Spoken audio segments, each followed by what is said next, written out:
Hoy les voy a hablar de un tema que en los últimos años y para mí particularmente se ha vuelto un gran cariño en mi práctica porque he estado con este programa que es el de fibrosis quística del Hospital San José Infantil. Siempre empezamos como desde el comienzo hasta llegar hasta la actualidad.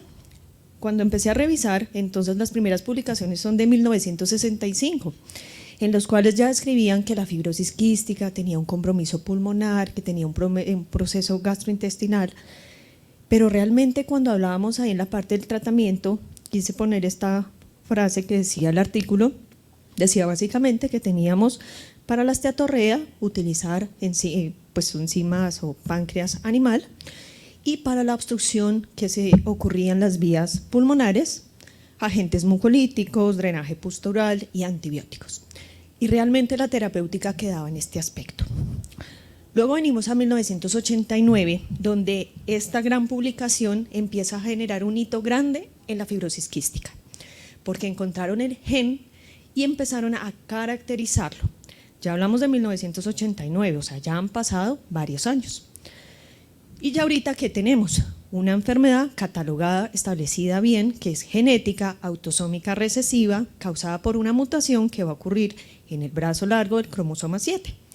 ¿Y qué va a afectar esto? La proteína reguladora de intercambio electrolítico a través de la membrana, lo que conocemos como CFTR. Actualmente, un gen súper estudiado, descrito más o menos 1800 mutaciones, y dentro de esas la más común, la delta F508.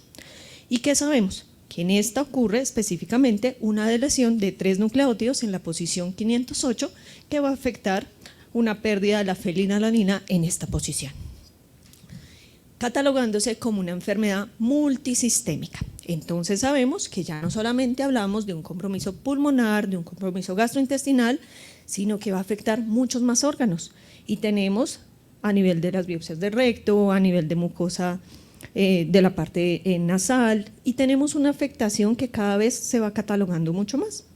Y ahorita nosotros cuando evaluamos un paciente de fibrosis quística lo agrupamos en 3 grandes categorías. Las manifestaciones propias de la fibrosis quística, dentro de esas sabemos que por grupo etario van modificándose o van manifestándose más, desde el neonato, la ictericia, el retardo en el meconio, tenemos toda esta parte que tenga falla de Medro, la diarrea, el estreñimiento. Otras enfermedades que ahora se catalogan como enfermedades relacionadas con el CFTR. Dentro de esas, por ejemplo, tenemos la diabetes, que es una diabetes específica, es una diabetes relacionada con el CFTR. Tenemos una enfermedad hepática relacionada con el gen de CFTR, es decir, ya son cosas mucho más específicas. Y otras complicaciones que son multifactoriales en los pacientes de fibrosis quística. Entonces, por ejemplo, pacientes que pueden hacer algún tipo de malignidad, un linfoma, pacientes que pueden tener problemas en su parte de fertilidad, problemas que tengan también a nivel ansiedad, depresión, otras complicaciones que tenemos cuando estamos viendo un paciente de estos. ¿Y qué empezó a pasar? A la vez que se empezó a estudiar mucho más, la sobrevida cambió. De pasar de una enfermedad con un pronóstico muy malo, en los cuales los pacientes estaban hasta los 10 años en promedio muriéndose, empezó a ser una enfermedad que ahorita los gastroadultos dicen, esta enfermedad no la describíamos, no la teníamos en nuestro concepto, y empezamos ya a ver pacientes adultos que se empiezan ya además a reproducir, que empezamos a tener todos los ciclos de vida. ¿Y por qué estará pasando esto? Porque ahora se hace un manejo multisistémico, y dentro del manejo multisistémico, ¿qué tenemos? Manejo específico para las anomalías genéticas, pacientes que tienen también problemas o que tenemos que verificar toda su parte de deshidratación, los problemas nutricionales, las infecciones, la inflamación. Entonces ya básicamente empezamos a tener un manejo mucho más integral, no solamente la enzima del páncreas, sino todo este manejo. Y la evolución del tratamiento la podríamos resumir en esta diapositiva. ¿En qué? Terapias que han sido dirigidas a restaurar esa función del CFTR. Terapias específicas para generar un mejor drenaje o clínico mucociliar. Terapias específicas antiinflamatorias, otras antiinfecciosas y otras gastrointestinales. En esta charla me centraré solamente en las de restauración del gen y las terapias nutricionales. En estas, en la restauración del gen, tenemos lo que llamamos la terapia molecular. Cuando evaluamos qué es lo que ocurre en este tipo de mutaciones, entonces ya sabemos que existe un genotipo de alteraciones en este gen. Hay pacientes que van a tener alteración en la síntesis, hay pacientes que van a tener problemas en el procesamiento y en el tráfico, otros en la activación y en la regulación, otros en la conductancia, en la cantidad o una renovación acelerada. Esto entonces los catalogamos en los genotipos que tenemos. Dentro de estos se sabe que el tipo 1, 2 y 3 usualmente se asocian con insuficiencia pancreática. Dentro de estos, el tipo 2 es donde está la mutación más común, que es la delta F508. En esta terapéutica entonces viene todo el espectro de los moduladores que se han estudiado. Dentro de estos entonces cada vez han ido mejorándose y mejorándose, intentando ir a una medicina personalizada, con la mutación que tenga el paciente, corregirle esa mutación que tiene el paciente. ¿Y qué es lo que ocurre con los moduladores? Que va a depender el fenotipo que tenga el paciente, pero también qué es lo que tiene alterado en esa función. Y tendríamos por eso diferentes tipos de moduladores, porque unos van a tener mucho más especificidad. Por ejemplo, si lo que tenemos es un problema en aumentar, digamos, la producción, o si lo que tenemos es que mejorar como esta función. Empezamos. Entonces, ¿qué son los potenciadores? Entonces, con su misma palabra lo dice, van a potenciar. Es decir, estos pacientes sí producen, pero nosotros tenemos es como que mejorar esa función del CFTR. Dentro de estos tenemos el ivacaftor, que en nombre, digamos, comercial es el Calideco. Esto aplica para las mutaciones que son, que tienen las expresiones del genotipo tipo 3 y tipo 4. En este, entonces, para yo decir que un paciente mío es candidato, entonces tiene que cumplir unos criterios. Dentro de estos, que sea un paciente de 2 años o más de edad. Y en esto es muy específico la parte genética, porque realmente de eso dependerá si es un paciente candidato o no. En estos, entonces, para la parte genética, ahorita es muy importante, y un mensaje que les digo, es importante la secuenciación completa, no paneles. ¿Por qué? Porque realmente ahí podemos dejarle al paciente que solamente le miren 32 mutaciones, 120. Necesitamos la secuenciación completa, porque es que de esto depende sus nuevas terapéuticas. ¿Qué se empezó a ver? Que algunos pacientes no solamente necesitaban potenciar, sino además corregir esta función. Entonces empezamos a combinar. Entonces, por ejemplo, lumacaftor y ivacaftor, nombre comercial Orkambi. ¿Qué significa corregir? Que va a aumentar la cantidad de esta proteína que va a alcanzar hasta la membrana apical y pues obviamente pues puede cumplir su función. ¿Cuáles son las indicaciones? Pacientes de 6 años o más y tienen que tener las mutaciones homocigotas del gen CFTR. Estas usualmente tienen un metabolismo hepático, entonces siempre es importante tenerlo en cuenta. Otra similar a esta es tezacaftor y ivacaftor, que se llama Sinkevi, y entonces es a partir de 12 años y al contrario del otro, entonces tenemos otro espectro de mutaciones en los cuales puede ser el paciente candidato. Dentro de esto tiene que tener 2 copias o usualmente a veces decimos una copia que sea heterocigota, pero con otra que también, digamos, tenga como un efecto residual de lo que tenía esta otra mutación. Y viene como el gran hito, la triple terapia. Entonces, ¿qué hicieron? Evaluaron que a algunos pacientes ni siquiera les alcanzaba un potenciador y un corrector. Entonces lo que dijeron fue, hagamos una triple terapia, lumacaftor, ivacaftor, elixacaftor. Y el New England hace esta hermosa publicación en la cual dice que realmente este es el gran hito. ¿Y qué tenemos? Catalogado para pacientes mayores de 12 años, que sean homocigotos delta F508 o heterocigotos que tengan una mutación, pero que tengan otra mutación de función residual. ¿Y qué fue el gran hito? Porque empezó a tener desenlaces mucho mejores que cuando era solamente con 2 medicamentos. ¿Cuáles son los desenlaces que miran estas terapéuticas? Entonces, si decimos que los mayores problemas de estos pacientes son respiratorios y nutricionales, esos son los impactos que vamos a evaluar. Entonces, en el score respiratorio, en el BEF1, siempre con P significativa cuando le empezaban esta terapéutica. Algo interesante, y eso lo estamos viendo en nuestro programa, normalizan los electrolitos en sudor. Pacientes que tenían 120, ahorita les estamos tamizando 14. Entonces, también pues muy interesante porque quiere decir que realmente estamos mejorando la función. Esta tipo de terapia, ¿qué es lo que tiene? Entonces, básicamente, 2 correctores y un potenciador. Como les mencionaba, entonces los desenlaces, ¿cuáles son? Mejorar la función pulmonar, aumentar esta copia, digamos, en la función cuando lo comparan con Symdeko o con placebo, y esto se los dejo ahí y es muy importante, la calidad de vida.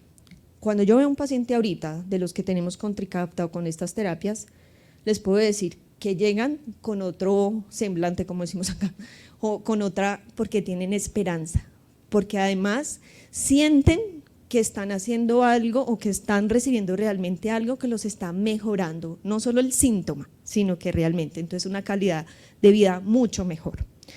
La reducción del cloro, y algo interesante es que también se ha visto en algunos estudios que mejora la función pancreática, entonces hemos visto que también la elastasa empieza a mejorar, a mejorar, a mejorar. Realmente la cohorte que llevamos de Colombia hasta ahora tenemos 1 año, pero en otros países, por ejemplo en España, hablando con otros centros de fibrosis, en el seguimiento que llevan 2 o 3 años han visto también que la función pancreática se restablece. Y ahorita, entonces seguimos avanzando, 12 años ya aprobada, pero ahora dijeron, bueno, y los más pequeños, entonces de 6 a 11 años ya se está viendo. ¿Y qué se vio? Que tenía una seguridad y efectos similares a los niños mayores de 12 años. Lo mismo con los mismos desenlaces, aumento en el BEF1, en el índice de masa corporal y los electrolitos de sudor también mejorando. Entonces básicamente ya nos tenemos de hasta los 6. Pero seguimos diciendo, no, pero estos niños, entonces ya van los estudios en fase 3 desde los 2 años. ¿Listo? Pero cuando uno evalúa, entonces dijeron, pero los niños nacen sanos, ¿podríamos mejor empezar la terapéutica desde el nacimiento para evitar esta inflamación crónica y estos daños? Entonces, en esto se está evaluando actualmente, si vale la pena es desde que nace para que el paciente no tenga todas estas complicaciones.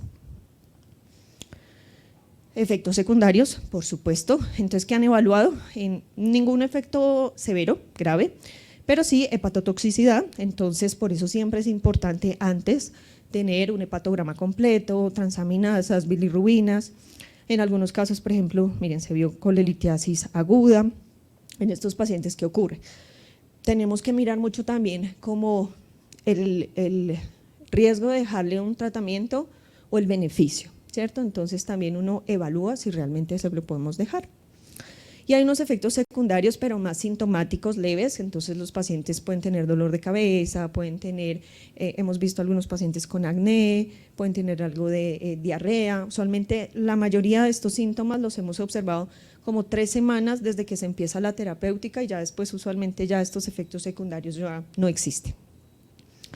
Quise dejar este caso acá, una urticaria multiforme después del uso de Trikafta, pues no pasó nada grave en el paciente, después se recuperó, pero bueno, hay siempre que también explicar a los pacientes que pueden existir otros efectos.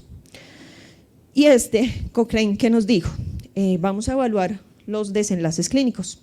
Entonces, en sobrevida no hubo ningún muerto en los estudios, no hubo mortalidad, entonces pues es, digamos, no riesgosa. De calidad de vida empezó a mejorar, el BEF1, entonces lo mismo que venimos diciendo, si bien faltan más estudios, como muchas veces nos concluye Cochrane, pero lo que ellos observaron en los estudios y en lo que vamos, tiene muy buena respuesta. Este estudio, que fue publicado en el 2022, ya fue centrado mucho más solo en desenlaces de gastro, entonces en pacientes menores de 18 años, en los que se evaluó el peso y todos estos desenlaces que se evaluó. Entonces mejoró francamente el apetito de los niños, la calidad de vida, el reflujo gastroesofágico y existe una escala que es el CFA-ABD que es específico, digamos, para todos los síntomas que tienen los pacientes. Es esa escala. en el cual tenemos básicamente 4 grandes categorías que están evaluando el apetito, otros están evaluando estreñimiento, otros dolor abdominal, otros calidad de vida. Esos desenlaces, en todos se vio que los pacientes que estaban con terapia con Trikafta mejoraban en estos. Actualmente, entonces, ¿qué se está viendo? Que realmente esto es muy prometedor y digamos sería lo que deberíamos siempre intentar como los mejores desenlaces para estos pacientes.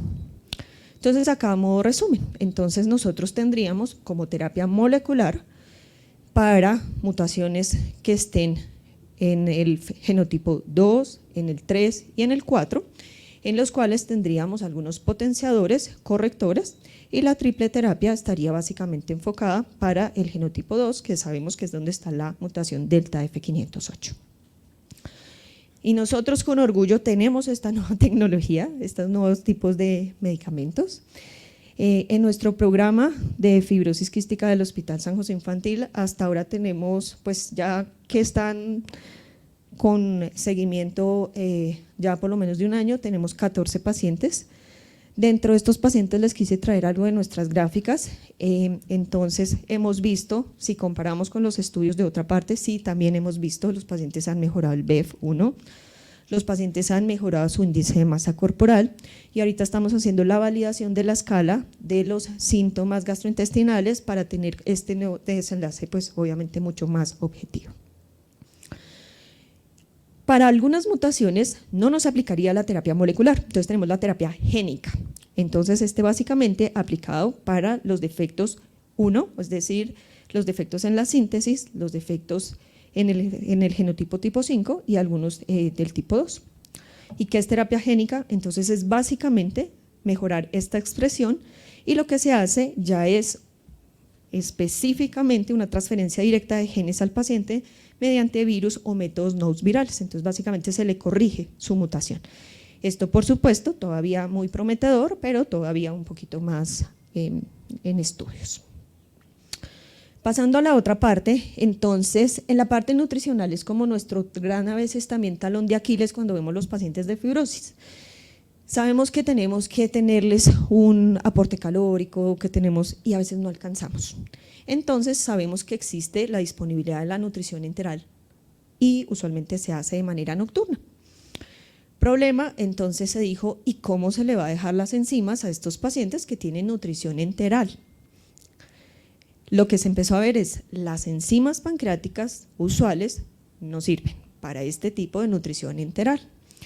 Realmente no están, digamos, aprobados por la FDA, entonces se dijo, bueno, entonces se tiene que hacer un tipo de modificación en esta lipasa para estos pacientes que tengan nutrición enteral, eso es Relisor.